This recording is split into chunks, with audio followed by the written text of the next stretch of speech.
Selamat malam Bapak Ibu, salam sehat, salam dari Kota Wisata Batu. Puji Tuhan malam ini kita bisa ketemu lagi. Beberapa minggu ini harus di rewind gitu, jadi ulang karena memang ada beberapa kesibukan sehingga Bijak tidak bisa tayang secara live. Tapi malam ini puji Tuhan kita jumpa lagi. Ya ini sesuatu yang menggembirakan gitu ya. Menggairahkan karena kita tahu kita sama-sama saling menguatkan, mendorong, memotivasi di dalam acara Bijak, bincang-bincang jalan kehidupan.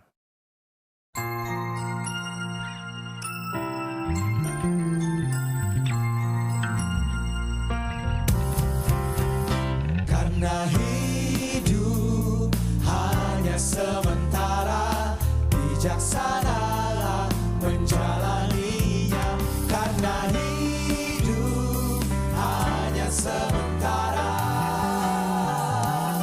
hidup bijaksana, bijaksana.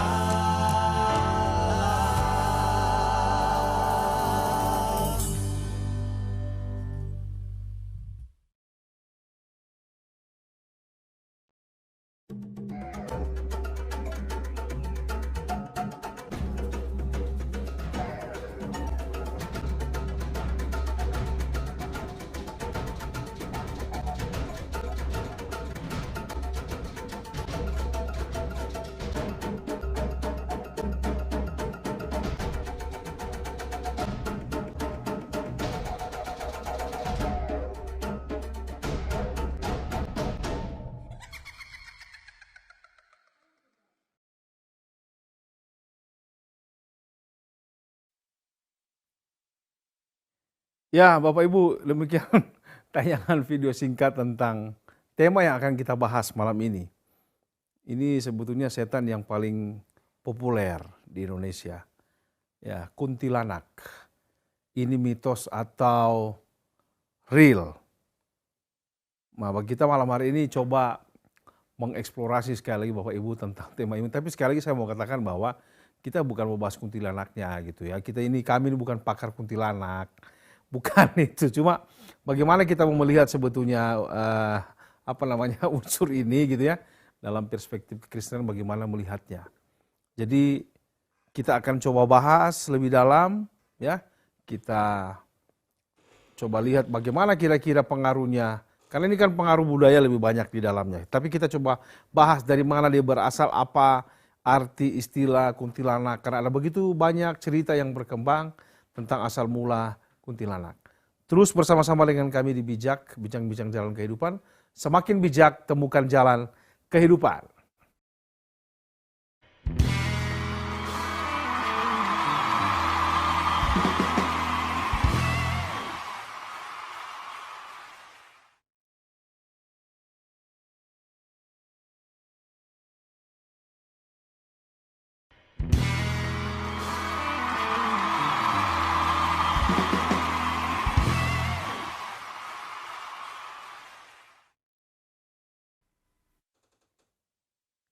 Ya, malam hari ini Bapak Ibu saya tidak sendirian, tapi saya ditemani oleh 3 narasumber. Ya, mereka punya banyak cerita, pengalaman ya tentang kuntilanak tentunya, tapi pengalaman ya bukan pakar lah, tapi ada pengalaman cerita. Nanti kita coba ngobrol ya.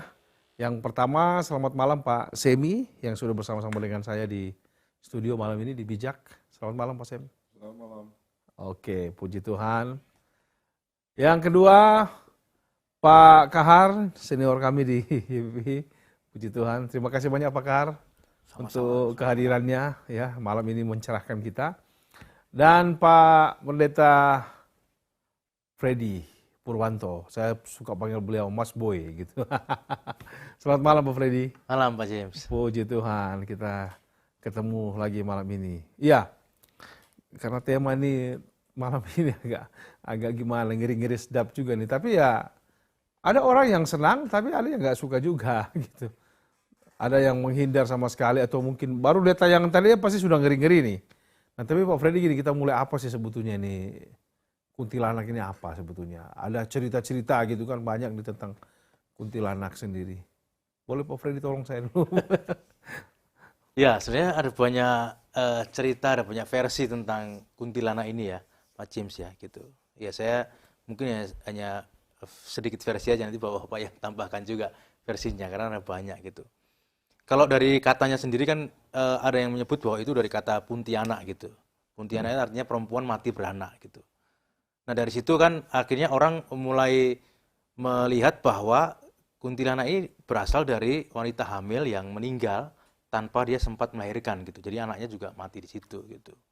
Nah itu dari sisi katanya sendiri dan orang mulai melihatnya seperti itu. Hanya di ranah masyarakat ada banyak cerita tentang dari mana sih berasal sebenarnya sih gitu. Ada orang yang mencermati atau melihat ini dia berasal dari satu kisah di mana ada seorang wanita yang itu menjadi korban perebutan kekuasaan gitu. Yang memang di dalam perebutan kekuasaan itu ya wanita ini menderita gitu, dipasung, di apa dan sebagainya, sampai akhirnya didatangkan juga roh halus untuk memang dia sengaja dibuat dalam kondisi seperti itu, dikasih makanan-makanan yang itu memang itu dikasih jampi-jampi dan sebagainya. Ketika dia nggak tahan, dia bunuh diri, dibelah perutnya, anaknya diambil karena untuk balas dendam. Nah disitulah muncullah kisah juga yang namanya kuntilanak itu. Itu ada kisah seperti itu juga gitu. Nah itu beberapa kisah-kisah, tapi ada yang juga yang agak lebih modern sedikit gitu, karena dia menggunakan ilmu metafisika katanya gitu. Nah secara metafisika sebenarnya itu penampakan itu tergantung orangnya gitu. Jadi orang mengatakan begini, sebenarnya makhluk astral itu atau makhluk halus itu adalah sebuah energi yang absurd gitu. Nah dia bisa mewujudkan diri ketika manusia itu mulai punya imajinasi gitu. Nah, ketika dia punya imajinasi, maka makhluk ini menciptakan diri sesuai imajinasinya itu. Sehingga menjadi mitos atau kepercayaan di situ. Tapi sebenarnya bentuknya sendiri nggak seperti itu, katanya begitu. Jadi ada beberapa versi nih. Dari sini kan sudah ada 2 versi dulu gitu. Nah, terus dari sisi penampakan juga, ya biasanya penampakannya kan wanita dengan dengan dress putih, rambutnya panjang, mengerikan, ada bercak darah dan sebagainya gitu.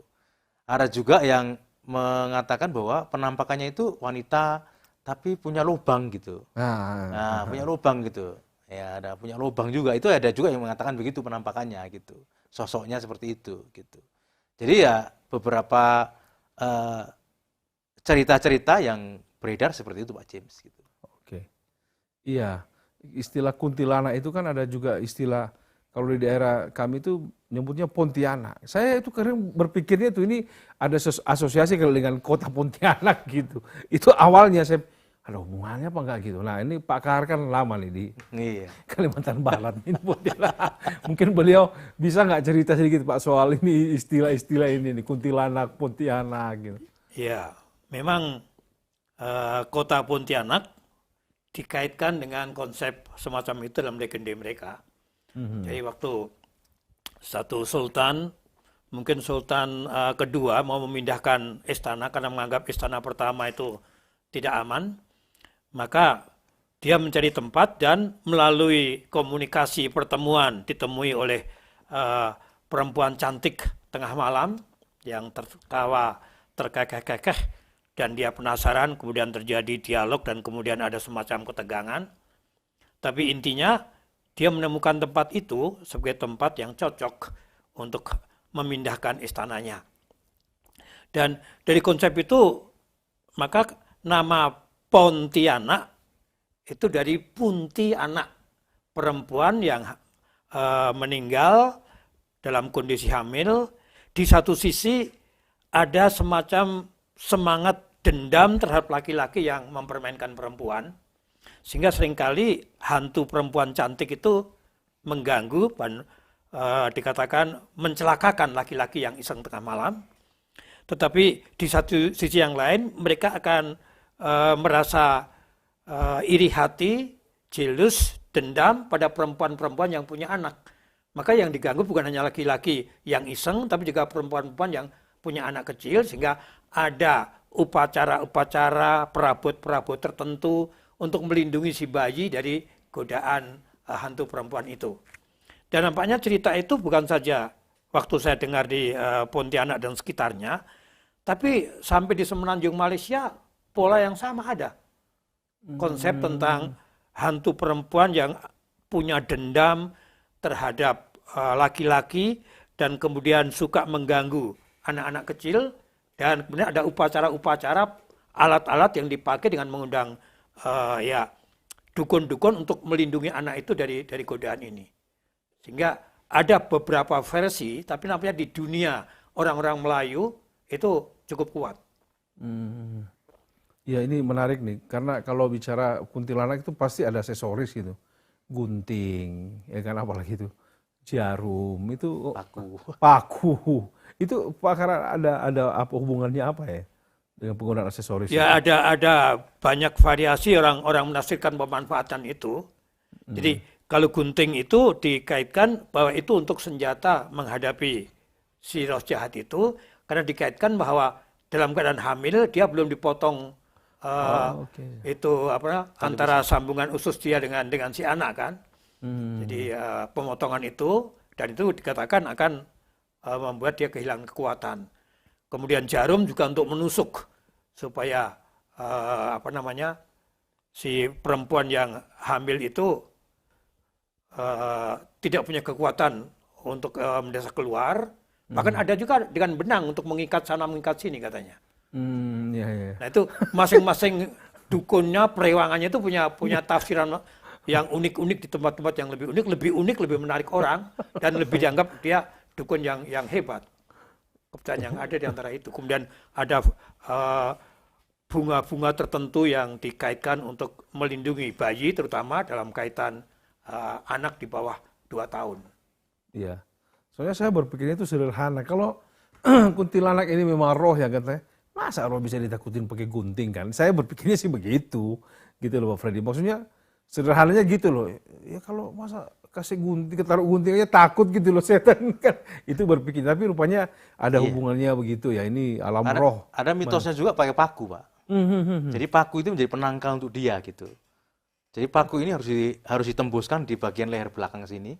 Tetapi yang paling umum adalah di pusat ubun-ubun sini gitu. Maksudnya saya yang pegang paku gitu? Iya, ditancapkan gitu dia. Supaya dia nggak ganggu lagi dan dia pergi. Oh Ya, gitu. itu mitosnya begitu dia. Jadi saya untuk menghadapi kuntilanak boleh dong pegang paku gitu kan?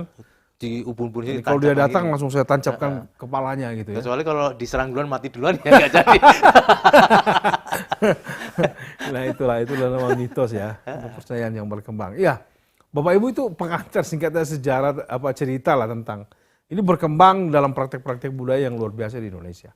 Kita akan coba bahas lebih dalam lagi sesudah satu ini ya. Jadi jangan kemana-mana, tetap bersama-sama dengan kami di Bijak. Semakin bijak, temukan jalan kehidupan.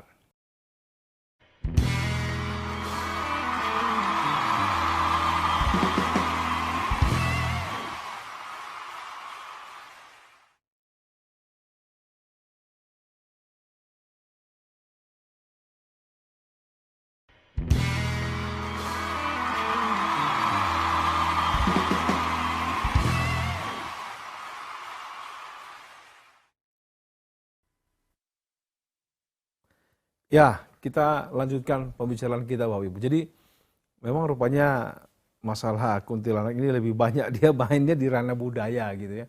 Nah sekarang bagaimana kita nih sebagai orang Kristen ini menyikapi hal seperti ini?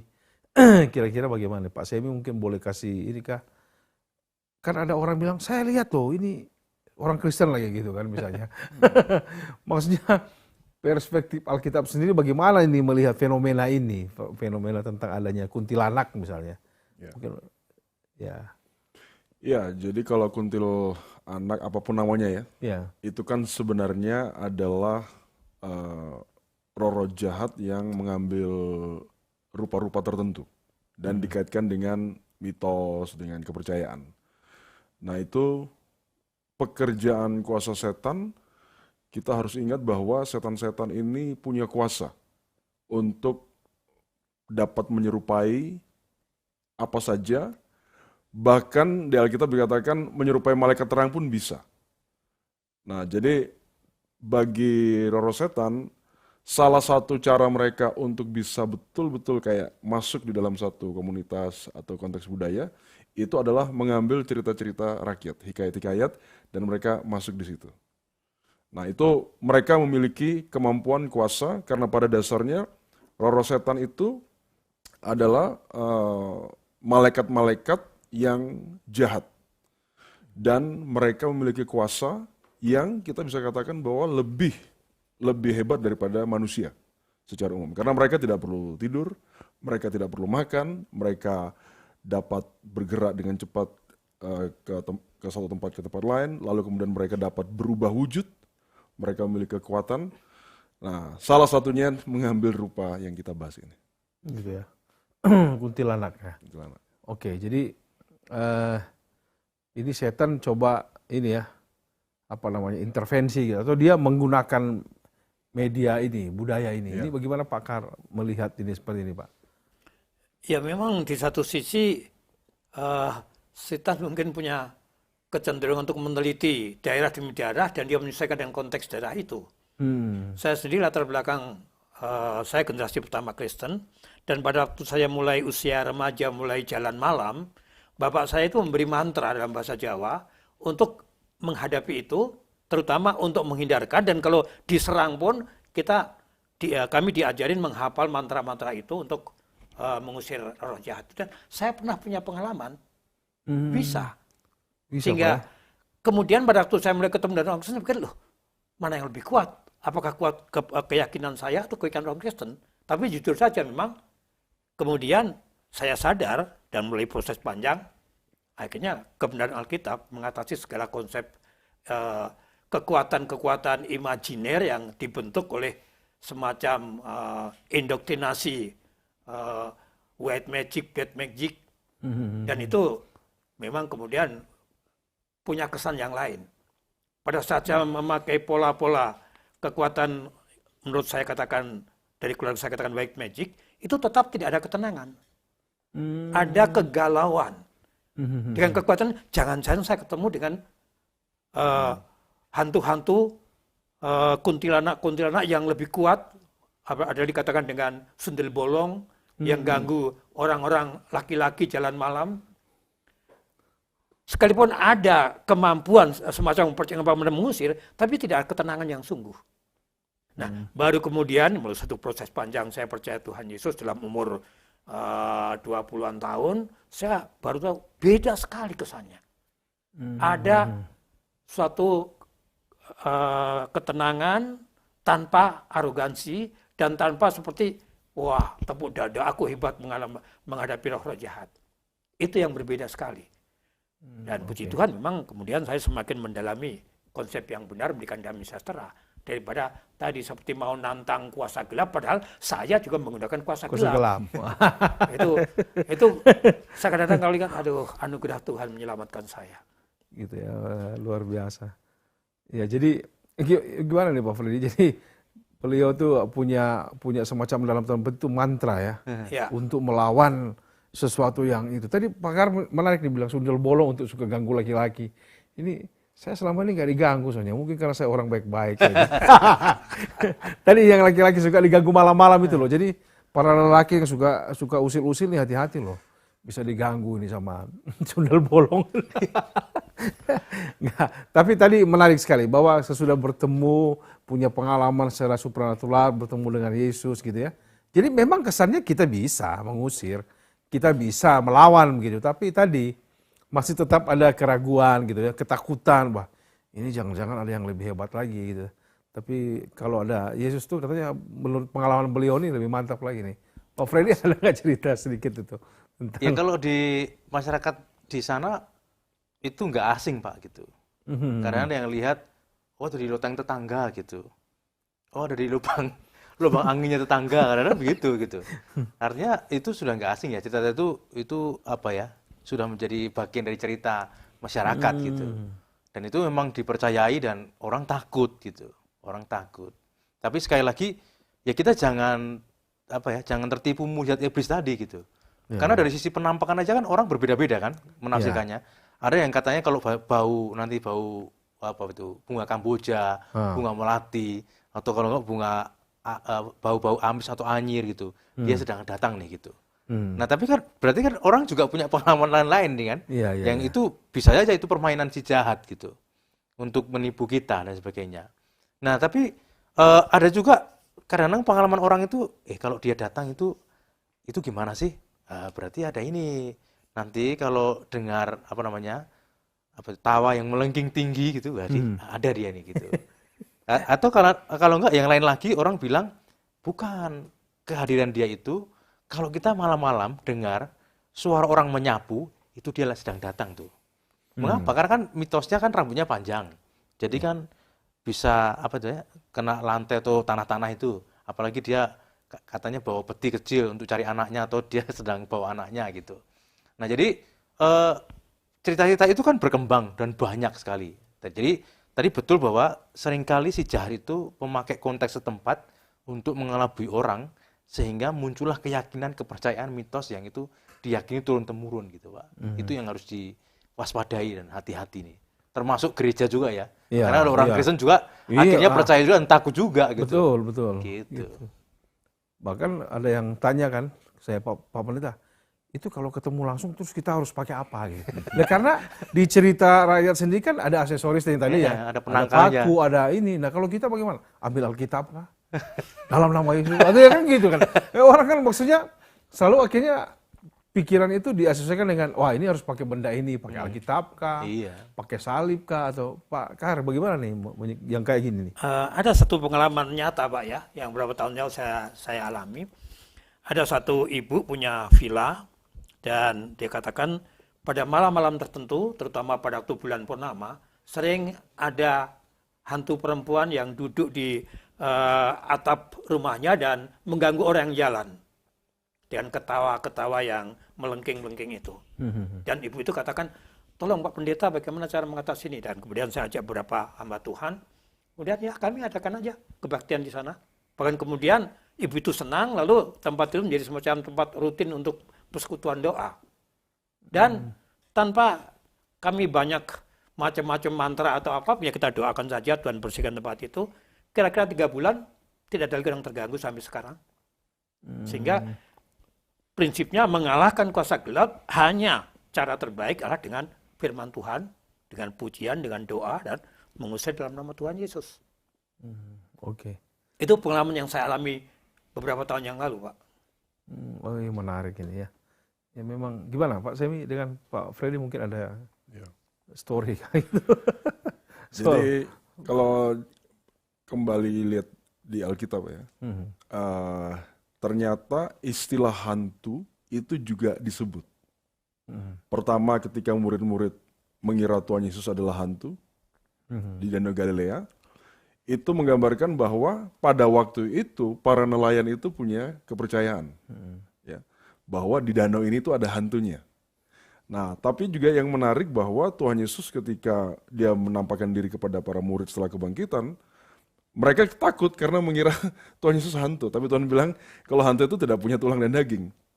Nah, itu hantu yang di Danau Galilea itu memakai kata Yunani khusus, lalu yang di penampakan Tuhan Yesus itu Tuhan Yesus memakai bahwa itu pneuma atau spirit. Spirit itu tidak mempunyai itu. Jadi pada waktu itu kepercayaan seperti yang sekarang ini itu juga di Israel itu juga sudah ada.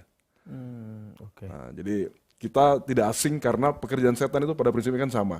Hanya mungkin hantu Galilea punya nama sendiri, hantu-hantu yang ini punya nama khusus gitu. Iya. Tadi menarik Pak Freddy ngomong tadi itu soal imajinasi kita lah yang kemudian akhirnya membentuk itu. Itu gimana maksudnya? Bisa saya berimajinasi nih kuntilanak nih pakai baju merah gitu. Muncul merah atau gimana maksud Pak Freddy? Kalau dari kepercayaan orang ini Pak ya, Iya, karena yang meneliti ini dan dia mempercayai, sebenarnya kalau muncul kuntilanak itu bukan arwahnya dia gitu, bukan juga rohnya dia. Oke. Jadi orang ini percaya bahwa setiap orang lahir ke dunia itu pasti punya saudara kembar, ya, punya saudara kembar. Lalu saudara kembar ini biasanya membisikkan sesuatu yang jahat. Kamu lakukan ini ya, kamu ini gitu. Lalu untuk menyeimbangkan dikasih nama malaikat baik. Gitu. Nah ketika meninggal dengan kondisi tertentu dan itu jadi kuntilanak itu, dalam kepercayaan dia sebenarnya itu saudara kembarnya lah yang muncul gitu. Nah, saudara kembar ini nanti ada jenis-jenisnya lagi Pak gitu. Ada yang pakai baju putih, gitu ya, baju putih. Nanti ada yang pakai kuntilanak merah gitu. Nah, kuntilanak merah ini katanya lebih keras nih gitu, karena dia punya dendam yang belum terbalaskan gitu. Tapi dalam keyakinan dia ada juga kuntilanak yang hitam gitu, bukan putih bukan merah tapi hitam. Dia lebih berkuasa lagi karena dia yang mengatur konsinyasi kuntilanak ini gitu. Nah, itulah keyakinan dia begitu. Nah, kenapa dia bisa muncul dalam wujud-wujud itu? Oleh karena misalnya Pak James nih pernah nonton film Pocong nih, atau pernah nonton film tentang kuntilanak. Pak James punya ketakutan tersendiri tentang penampakan itu. Maka energi astral yang absurd ini dia bisa mengcopy paste hal itu dan dia mewujud seperti itu. Gitu. Jadi dalam keyakinan dia sebenarnya wujudnya nggak seperti itu. Dia fine-fine aja. Karena kitalah maka dia mewujud seperti itu. Nah ini dari sisi keyakinan orang ya. Ini artinya bukan sisi keyakinan yang alkitabiah gitu ya. Ini keyakinan orang gitu. Ya. Terima kasih Pak Semi, Pak Kahar juga Pak Freddy. Jadi menarik, tapi kita memang harus mengerti betul ini prinsip secara alkitabiah. Kita harus punya pemahaman yang benar karena kalau enggak ya kita bisa ditipu juga. Karena ya itu setan memang kan kerjaannya kan membohong gitu, bapak segala dusta. Nah yang menarik adalah saya nggak tahu ya konteks Indonesia ini itu dengan munculnya tayangan-tayangan seperti ya kayak tadi ya ada film kuntilanak gitu. Nah, ini kan responnya beragam nih. Bagaimana Bapak bertiga melihat ini? Kalau saya, apakah film ini semacam promosi ingin menyatakan bahwa ini loh ada dia eksistensinya? Bagaimana Bapak bertiga melihat ini soal ini? Munculnya di tayangan-tayangan gitu kan? Ya, menurut saya itu Pak memang ciri khas dari ini ya, teknologi di daerah Asia ya. Asia ini kan teknologi tinggi tapi bisa campur dengan mistis gitu. Karena Asia itu ciri khasnya gitu. Dia punya teknologi tinggi tapi campurnya mistis gitu. Makanya film-film mistis itu nggak lepas juga, nggak lekang oleh waktu gitu. Betul. Ada film vampir lah, ada film apa dan sebagainya. Dan itu disukai gitu. Tapi bagi saya itu berbahaya. Berbahayanya kenapa? Karena itu adalah apa ya? Seperti proklamasi kuasa gelap gitu. Ya. Apalagi kalau yang ditampilkan itu apa ya? Hantu-hantu yang itu baik gitu. Itu nanti ke anak-anak bisa berbahaya. Oh, jangan ditakuti, dia sahabat kita gitu. Dia teman kita. Itu membahayakan sekali. Sampai besar wah dia punya konsep begitu, wah itu ngeri gitu. Yang mirisnya itu ada tokoh-tokoh anak yang merekomendasi film-film seperti itu, dalam arti kita lihat sisi positifnya, seorang anak itu harus percaya diri, seorang anak itu harus berani menghadapi itu ya. Memang ya mungkin ada juga yang punya kepercayaan seperti itu, keinginan atau keberanian seperti itu, tetapi kita harus ingat, yang takut juga banyak. Dan takut itu yang setan mau buat untuk anak-anak supaya takut. Nah jadi bagi saya, kita sebagai orang percaya, orang Kristen, kita jangan mengkonsumsi film-film model-model seperti itu. Tapi masalahnya Pak, kita tidak mengkonsumsi, tapi anak-anak kita bukannya bergaul di rumah, dia juga bergaul dengan lingkungan itu. Sehingga anak-anak dari orang Kristen harus dididik oleh si orang tuanya bagaimana menghadapi fakta, kepercayaan, apalagi ditayangkan dalam film-film horor itu, bahwa kita harus akui kekuatan-kekuatan gelap itu ada, tetapi kuasa Tuhan mengalahkan kekuatan-kekuatan gelap itu. Dan kemudian pada saat seorang sudah terimajinasi ketakutan oleh karena nonton itu kan habis nonton nggak berani tidur sendiri dan lain-lain kan. Betul. Nah kita harus menolong mereka untuk mencari solusi gimana supaya ketakutan itu nyingkir dan kembalikan kepada kebenaran Alkitab. Saya tetap punya prinsip firman Tuhanlah kekuatan yang membebaskan anak-anak kita bahkan dunia ini dari pengaruh kekuatan gelap yang menakutkan dengan segala macam cara meninabobokan orang pada angan-angan yang merusak imajinasi mereka. Dan film-film horor memang cenderung sekedar mencari keuntungan finansial dengan menempatkan anak-anak dalam bahaya racun kepercayaan-kepercayaan yang salah itu. Iya, nah ini kan gereja berarti harus menyikapi dengan serius kan Pak.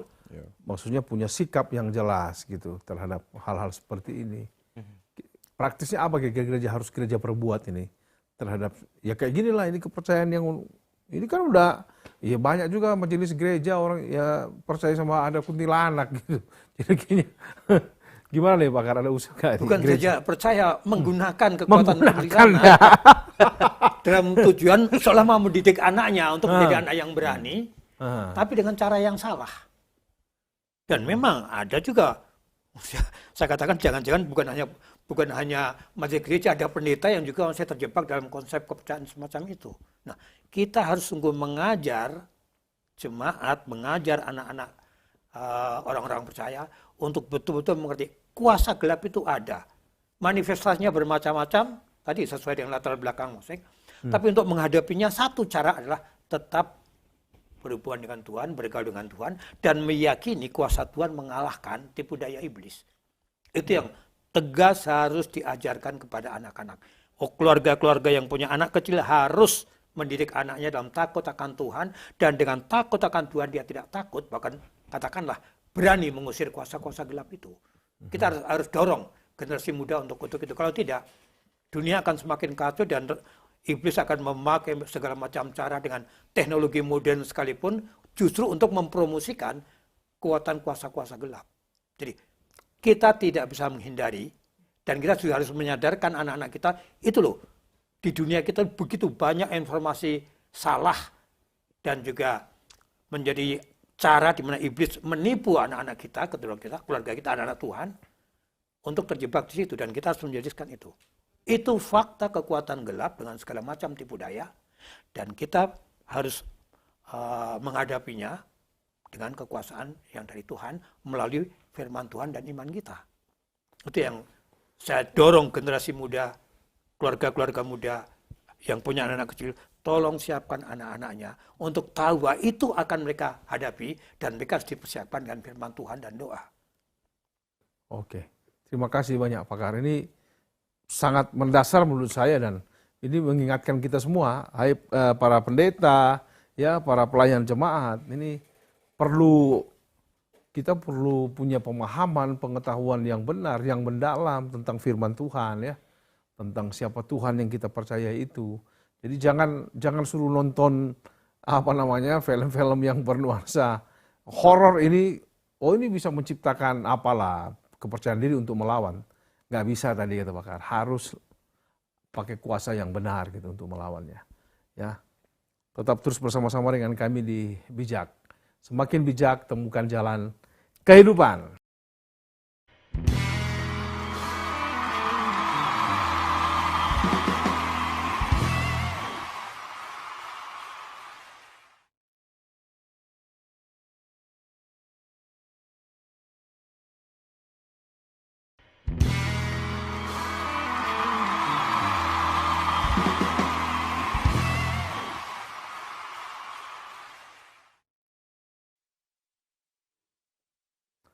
Ya, Bapak Ibu sudah ada beberapa pertanyaan yang diberikan kepada kami. Kami coba merespon gitu ya, dari perspektif kami. Pertama dari Pak Ramli di Makassar. Malam Pak, saya pernah nongkrong dengan teman-teman sampai lewat tengah malam. Dan kami melihat ada ayam yang lepas. Kemudian teman saya menangkapnya dan membawa ayam tersebut ke rumahnya. Besok pagi, orang menemukan tubuh teman saya penuh dengan cakar. Dan beberapa dagingnya seperti tercabik-cabik, sehingga dilarikan ke rumah sakit. Pertanyaan saya, apakah hantu berupa ayam itu benar-benar nyata? Jika hantu itu roh, bagaimana dia bisa mencakar atau mencabik manusia? Dan apakah kuntilanak bisa berubah wujud menjadi ayam? Gimana nih Pak Semi meresponnya? Ya. Jadi seperti tadi saya sudah katakan, roh setan ini memiliki kuasa dan kemampuan supranatural. Termasuk berubah wujud sesuai dengan yang mereka inginkan.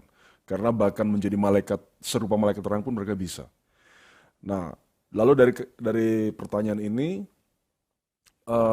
tentu kita harus cek ya, apakah betul penyebabnya dia tercabik-cabik itu karena roh itu. Kalau memang betul, dalam arti memang itu menurut pengakuan orang yang bertanya ini, dari sisi firman Tuhan, eh, kita lihat, kita harus mengerti bahwa roh-roh setan itu sebenarnya adalah malaikat-malaikat yang jatuh. Dan kalau kita lihat karakteristik malaikat, malaikat itu dia adalah roh, tapi dia bisa bersentuhan dengan tubuh, dengan manusia. Ya, contohnya pada waktu malaikat menarik istri dari Lot, ya, itu ditariknya kan pasti dengan tubuh, tidak mungkin tidak tembus atau tidak kena di tubuhnya. Kemudian ketika Yakob bergulat dengan malaikat, pergulatan itu pasti kontak fisik. Jadi memang sangat bisa roh setan melakukan kekerasan, menyakiti dengan mencakar, mencabik, dan yang paling sering dilakukan oleh roh setan adalah membuat orang itu jadi sakit. Nah jadi itu sangat mungkin ya, masalah berubah wujud jadi seperti itu sangat mudah bagi mereka. Jadi kemungkinan itu bisa ya, Sangat bisa. bisa terjadi ya. Oke, dari Bowo Semarang, Salam Pak, mohon tanya, apakah kuntilanak itu benar-benar nyata atau ilusi? Karena saya pernah melihatnya secara langsung. Ada sosok perempuan dengan rambut panjang bergelantung di ranting pohon. Waktu melihatnya, saya tidak rasa takut sama sekali. Hanya saya merasa aneh saja. Bagaimana wanita bisa bergelantungan di ranting? Bagaimana sikap kita seharusnya menghadapi hal semacam itu? Wah ini sikap ini gimana nih Pak Kar? Ya, sikapnya usir dalam nama Tuhan Yesus. Kuasa Tuhan diberikan kepada kita untuk mengalahkan kuasa-kuasa gelap. Bahwa ilusi atau fakta itu tergantung dari siapa yang mau menelitinya. Tapi yang jelas kuasa jahat itu memakai dan mengerti posisi orang yang diganggunya. Sehingga mungkin berlatar belakang imajinasi warisan yang didapat oleh saudara sendiri dalam kehidupan saudara, maka dia menyesuaikan dengan imajinasi yang ada pada saudara itu. Tetapi kuasa Tuhan tetap lebih kuat dari segala apapun juga. Roh yang ada dalam orang percaya, Roh Kudus, mengalahkan segala roh yang ada di dunia ini. Itu prinsipnya. Oke. Jangan pakai gunting. Iya, saya sedikit menanggapi Pak ya. Karena tidak ada rasa takut, itu harus ditanya. Itu tidak takut karena apa? Kalau tidak takut hanya karena berani-berani secara manusia, itu tidak alkitabiah. Tapi kalau tidak takut karena tahu punya roh yang lebih besar, pegang firman Tuhan, nah itu baru berani yang tepat. Gitu. Nah, saya harap ini takut yang benar. Tidak takut yang benar ya. Oke, itu ya Bu Rini ya. Oh, ini yang Jalan berikutnya lagi nih. ya. Ini berikutnya nih. Ah, kan tadi gunting pisau udah muncul dia di sini. Selamat malam, Pak. Loh, kok mana dia hilang dia? Selamat malam, Pak. Rumah kami dekat kuburan. Nah, sejak kecil saya diajar oleh orang tua saya untuk selalu membawa gunting dan jarum di tas saya. Nah, supaya apabila saya pulang kampus kemalaman dan harus lewat kubur, saya tidak perlu takut. Karena hantu takut dengan gunting, pisau, atau jarum. Yang mau saya tanyakan, benarkah demikian?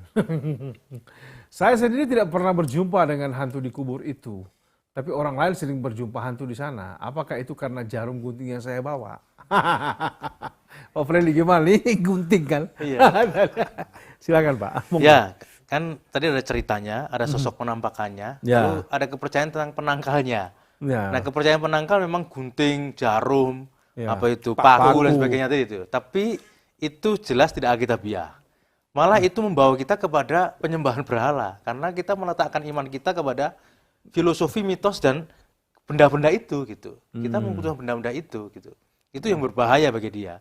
Nah, apakah benar bahwa dia akhirnya tidak ketemu dengan penampakan gitu? Bisa saja supaya dia semakin terikat kan? Iya. Dia akan semakin itu kan. Dan kalau dia percaya itu, bisa nggak dia percaya firman Tuhan? Akan sangat susah gitu. Bisa saja karena itu iblis menggunakannya untuk hal-hal yang semacam itu bagi dia gitu. Jadi kalau itu apakah hantu takut dengan gunting? Mitosnya memang demikian. Tetapi ingat baik-baik bahwa tidak mungkin kuasa jahat itu yang punya kekuatan supernatural takut dengan gunting dan sebagainya itu. Itu memang dibangun untuk kita memang memang terikat dengan pemikiran seperti itu, sehingga kita jauh dari firman Tuhan. Hati-hati dengan seperti itu. Gitu. Masalahnya kalau naik pesawat, Bapak ditahan karena bawa gunting. Berarti nggak ada kuntilanak tuh di atas gitu loh. Iya kan? Iya. Itulah, aduh, jangan terikat lah dengan gitu ya. Itu nggak bawa Alkitab aja. Wih, bahaya juga kalau Alkitab mau jadi jimat kan, bahaya juga kan. Nah, oke. Lukas dari Cirebon, Salam Pak. Mau tanya, apakah perbedaan kuntilanak dan sundel bolong? Nah ini dia. Dan bagaimana kita bisa membedakannya? Bagaimana cara kita menghadapi kedua hantu tersebut? Kalau bisa membedakan ya, saya bukan pakar hantu. Pakar bagaimana nih bisa membedain? Paling nggak secara sederhana lah. Ada yang menyamakan, ada yang membedakan, Pak. Oh gitu ya? Jadi kan dari awal kita sudah bahas tadi, bahwa penampakan sosoknya itu ada yang wanita dengan buruk rupa, lalu bercak-bercak darah, rambutnya panjang, yang menyeramkan. Tapi sundel bolong ini katanya dari kata sundal dan bolong gitu. Sundal itu artinya orang yang menjual harga dirinya. Pelacur. Ya, pelacur gitu ya. Bolong itu berarti Lubang. lubang gitu. Jadi bedanya dalam penampakannya sundel bolong itu ada lubangnya gitu. Lubang yang biasanya dalam mitosnya itu ada belatung-belatungnya dan sebagainya. Kelihatan juga bagian tubuhnya yang di dalam itu gitu. Nah, bedanya di situ. Tapi pada intinya sama, itu perwujudan kuasa gelap. Terus dalam tanda petik dia adalah korban dari kekerasan laki-laki dan sebagainya, makanya dia membalas dendam. Dia balas. Oke. Tapi sundel bolong ini ada cerita lain lagi. Kenapa cerita itu diangkat? Supaya kalau gadis malam-malam jalan sendirian itu nggak ada yang ganggu. Oh, I see. Karena sundel bolong ini biasanya menampakkan diri sebagai wanita cantik gitu. Jadi Nah kalau ada yang mau mengganggu, wah jangan-jangan sundel bolong nih gitu. Nah karena begitu itu dalam ceritanya perbedaannya begitu, Pak. Mungkin Pak Gara mau tambah sesuatu. Kalau dari sisi laki-laki itu sebenarnya satu metode pendidikan supaya jangan jadi laki-laki yang celutak atau yang suka ganggu perempuan, maka dibuat cerita itu. Tapi karena orang percaya itu, maka seringkali terjadi fakta pengalaman orang diganggu oleh sundel bolong. Dengan menampakkan diri kayak perempuan yang menggoda laki-laki, dan kemudian kalau laki-laki itu terseret, kemudian tahu-tahu dia ada bangun di kuburan atau bangun di bawah pohon beringin. Ya itu konsep penampilan semacam pameran kekuasaan gelap. Tapi kembali intinya adalah kalau orang percaya pada Tuhan Yesus, maka dalam bentuk macam apapun, baik itu entah sundel bolong, entah itu kuntilanak, entah itu perempuan cantik sungguh-sungguh yang menggoda laki-laki, kita harus hadapi dengan nama Tuhan Yesus dan kuasa Tuhan Yesus dengan iman dan motif yang murni. Jadi manifestasi bisa bermacam-macam, sesuai dengan imajinasi mungkin, tapi juga sesuai dengan alur lingkungan kecenderungan yang ada di situ, supaya orang percaya. Tapi kita sebagai anak-anak Tuhan, kita harus tahu bahwa itu semua hanya manifestasi sesuai dengan kondisi orang yang tidak punya kekuatan rohani. Kalau orang punya keyakinan hubungan dengan Tuhan, pergaulan dengan Tuhan yang benar, maka manifestasi macam apapun kita akan dapat singkirkan itu. Oke, terima kasih banyak, Pak. NN. Hilang. Salam, Pak. Orang-orang di kampung kami yang notabene Kristen sangat percaya pada hal kuntilanak ini. Sehingga jika ada wanita yang meninggal ketika hamil atau ketika melahirkan, mereka akan memperlakukan jasadnya dengan sangat istimewa. Bahkan terkesan mengerikan. Pertanyaan saya, apakah dengan demikian jasad tersebut akan menjadi kuntilanak? Bagaimana menghilangkan pemahaman yang sudah sangat berurat akar tentang hal kuntilanak ini? Bagaimana gereja harus bersikap? Silakan. Siapa, Pak Semka? Ya. Jadi pada prinsipnya kan setan-setan itu tidak berasal dari roh atau orang-orang yang sudah mati, rohnya. Ya. Itu prinsipnya di situ. Jadi setan menggunakan ketakutan dan menyerupai orang-orang yang sudah meninggal, sehingga akhirnya makin parah lah kepercayaan-kepercayaan seperti ini. Nah, jadi sikap kita sebagai orang percaya, kita sadar apapun penampakannya, setan punya kuasa, kita harus melawan dengan iman. Nah ini pemahaman seperti ini harus sekarang itu kejar generasi yang muda, anak-anak. Karena justru banyak orang tua percaya kepada tahyul-tahyul seperti ini, akhirnya mempengaruhi anak-anaknya. Nanti anak-anaknya waktu jadi orang tua, sama lagi kepada keturunan dan seterusnya. Nah itulah yang membuat banyak orang agamanya Kristen, katanya percaya kepada Tuhan, tapi takut sama yang roh-roh setan seperti ini. Nah itulah yang Rasul Paulus katakan, itulah tahyul cerita turun-temurun yang tidak alkitabiah, yang membuat ketakutan dan membuat orang kehilangan damai sejahtera. Nah itulah cara setan bekerja saat ini. Ya, jadi mau diperlakukan khusus atau apa kayak sama aja. Upacara kita ada upacara nih supaya mungkin nggak gentayangan kali rohnya. Oke, dari Tarakan, Salam Pak. Kami baru saja pindah ke rumah dinas ayah saya. Kata para tetangga, rumah tersebut agak angker. Selama 5 bulan di rumah tersebut kami sama sekali tidak merasakan atau melihat apapun. Hanya sesekali ada bau amis yang sangat menyengat atau bau harum bunga. Kata tetangga itu pertanda adanya kuntilanak. Pertanyaan saya, apakah alasan adanya hantu jika memang bau itu pertanda adanya hantu? Apakah kuntilanak bisa diutus orang untuk mengganggu dan bagaimana menolaknya? Gimana Pak Freddy?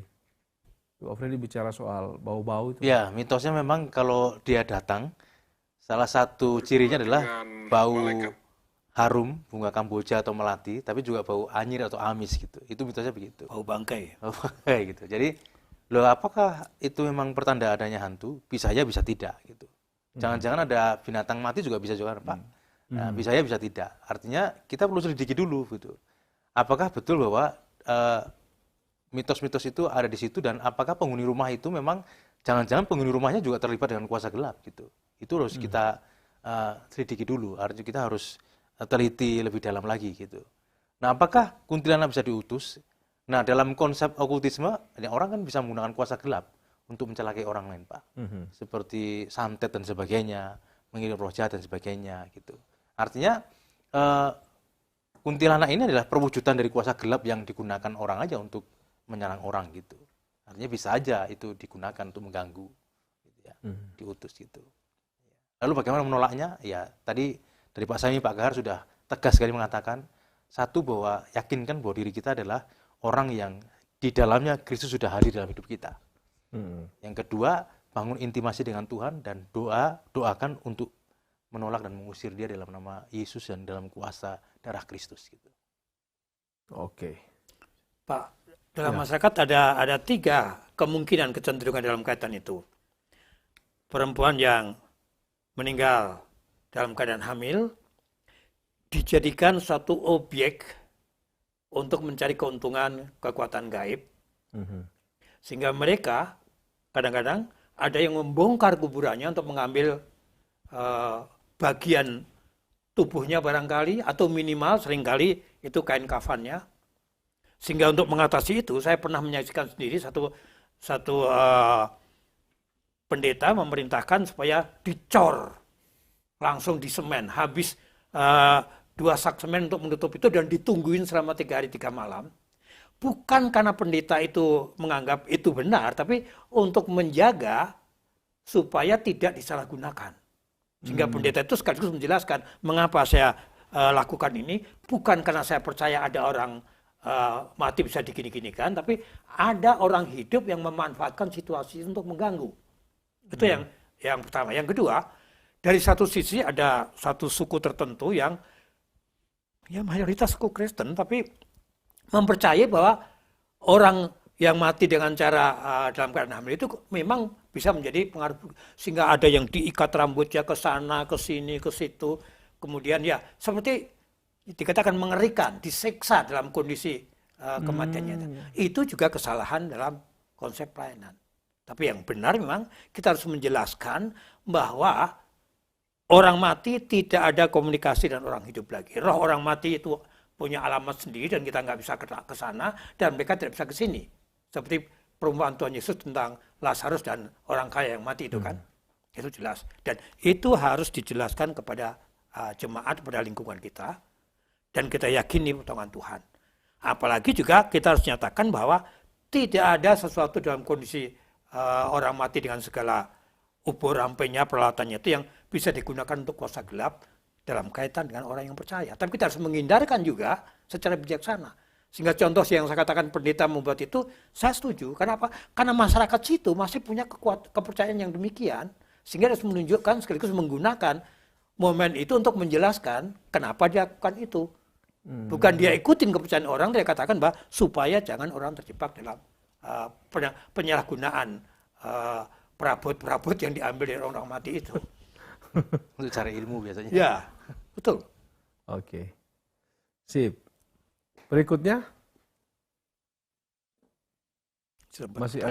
masih ada lagi pertanyaan? Ya. Malam Pak, saya pernah bekerja sebagai kuntilanak bohongan di alun-alun kota.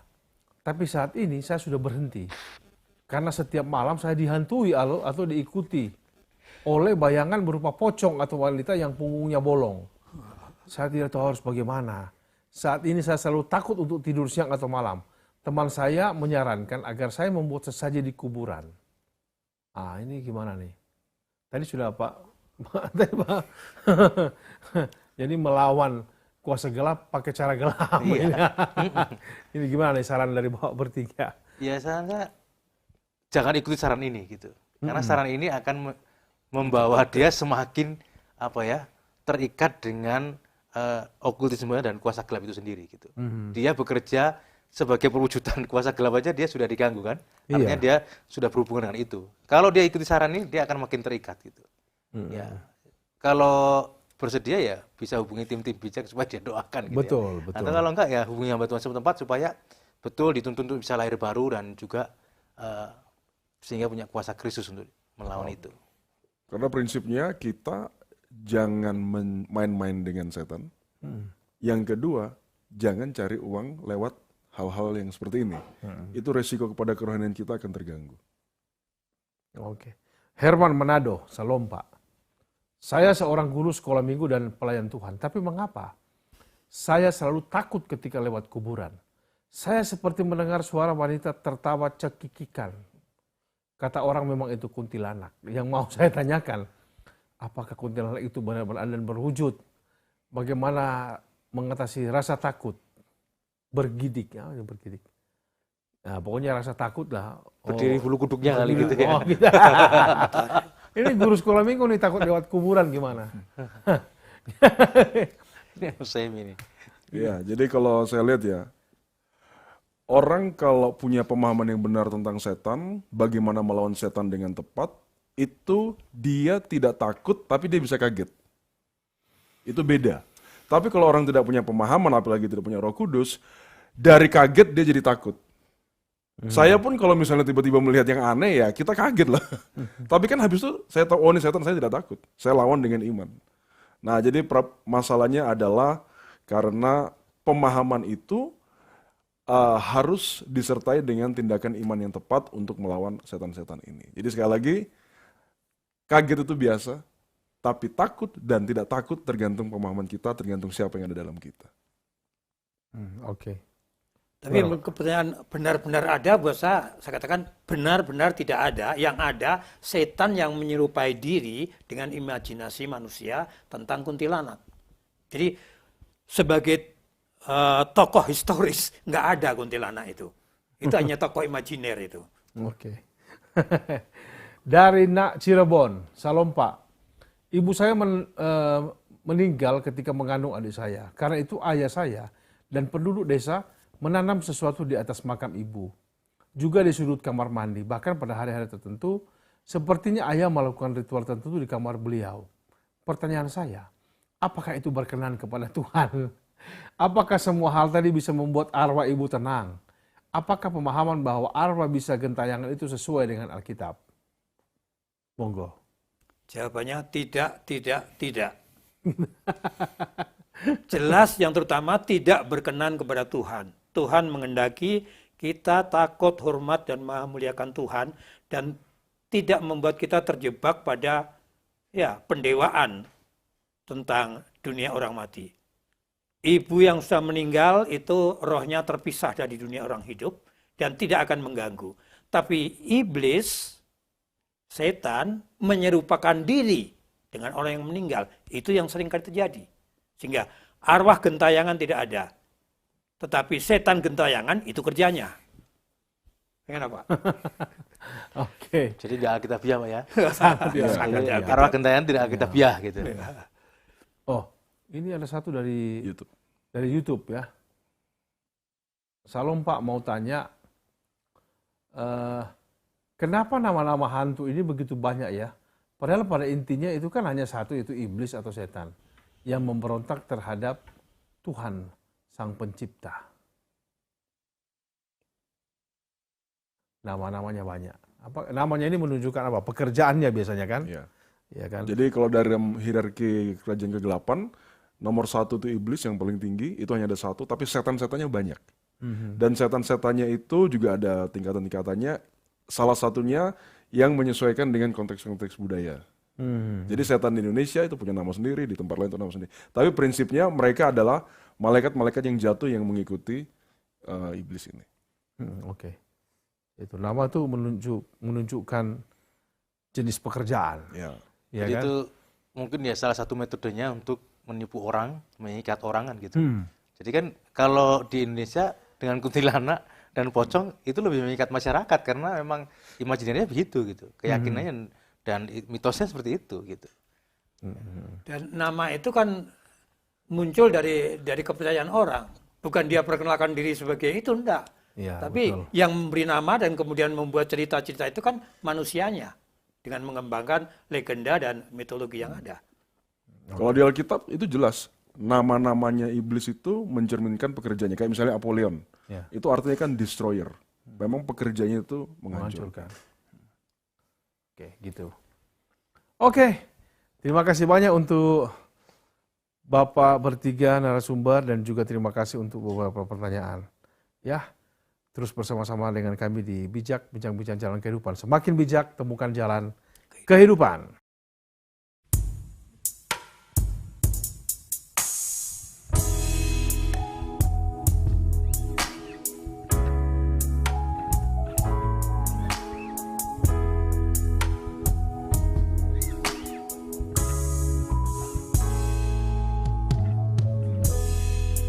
Ajar kami menghitung hari-hari agar bijaksana menjalani hidup dalam jalan-Mu, Tuhan. Karena hidup hanya sementara, pergunakan waktu yang ada, memperkenan hati-Mu, Tuhan, hidup dalam pimpinan-Mu. Karena hidup hanya sementara, pergunakan waktu yang ada, memperkenan hati-Mu, Tuhan, hidup dalam pimpinan-Mu, hidup dalam jalan-jalan-Mu, hidup dalam kebenaran-Mu.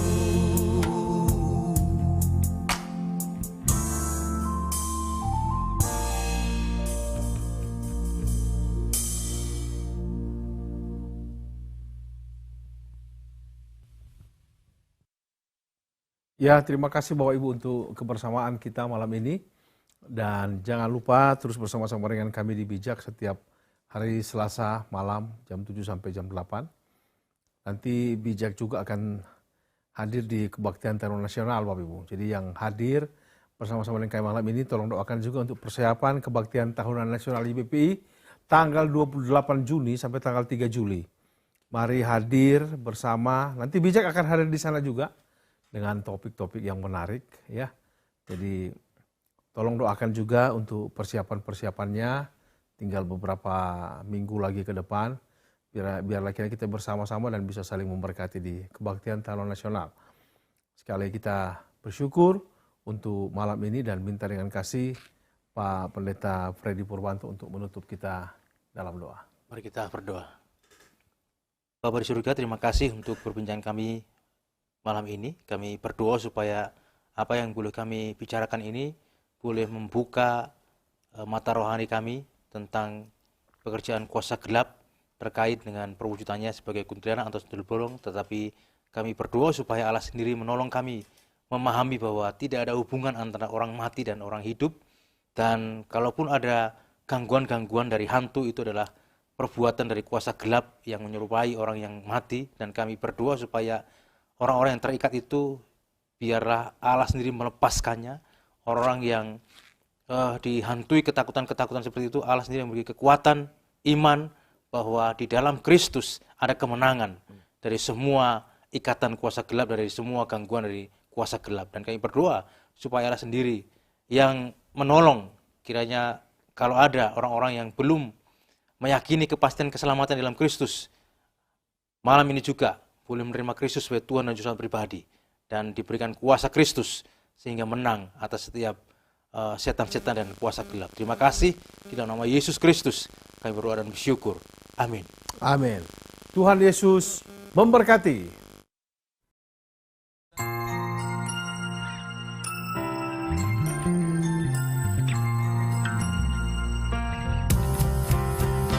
Karena hidup hanya sementara, bijaksanalah menjalaninya. Karena hidup hanya sementara,